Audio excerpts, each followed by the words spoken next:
La cloison ici, attention c'est fragile. Ouais. Et après tout ce qui est en contact clientèle ou susceptible de l'être, toute cette partie de vitrine. Baptiste Girardet donne ses consignes. Il est ce qu'on pourrait appeler un nettoyeur de crime. Pourtant, depuis la crise sanitaire, le fondateur de la société Sang Froid a adapté quelque peu son activité. Il s'est lancé dans la désinfection liée au Covid-19. Nous désinfectons les habitats privés pour les gens qui reviennent de réanimation et qui ont eu le Covid, qui ont eu la chance de revenir chez eux, mais essentiellement pour la partie commerçants artisans qui doivent pérenniser finalement leur activité quand cela est permis, de manière à désinfecter leur environnement de travail. Ce jour-là, Baptiste Girardet intervient chez 2 commerçants, l'un à Coignères et l'autre à Rambouillet. Au programme, désinfection de l'ensemble de leurs locaux et traitement à l'ozone. Nous, c'est vrai qu'on brasse un petit peu plus de monde. Du coup, les gens, je préfère qu'ils se sentent en sécurité en allant dans mon magasin. Entre guillemets, la clientèle nous fait vivre, donc je pense que c'est important d'en prendre soin. Pour nous, ce qui était important, c'est qu'on soit serein, que nos clients aussi, qu'ils soient rassurés, qu'on puisse avoir des lieux sains. Depuis le début de la crise sanitaire, Sang Froid a réalisé 170 interventions. Créé en 2017, ce n'est pourtant pas sa mission première.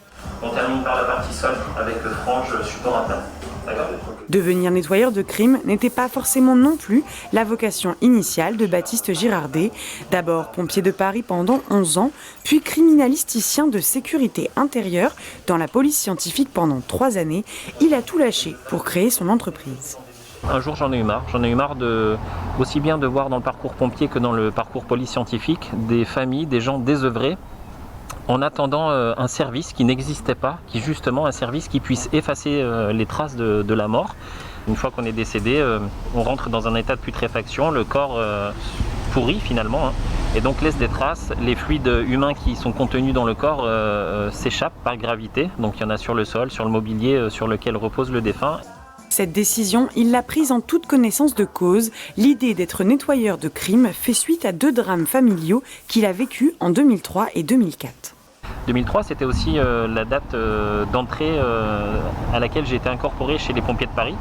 Donc on découvrait nombre de cadavres tous les jours dus à la canicule justement. Et je me suis tout de suite posé cette question.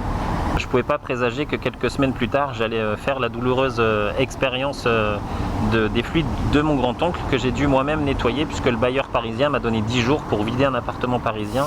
Aujourd'hui, la société Sang Froid embauche 4 personnes à plein temps et fait appel à des freelances lorsque les missions s'accumulent. Parti se former au Canada, Baptiste Girardet espère bien un jour voir une formation de nettoyeur de crime naître en France.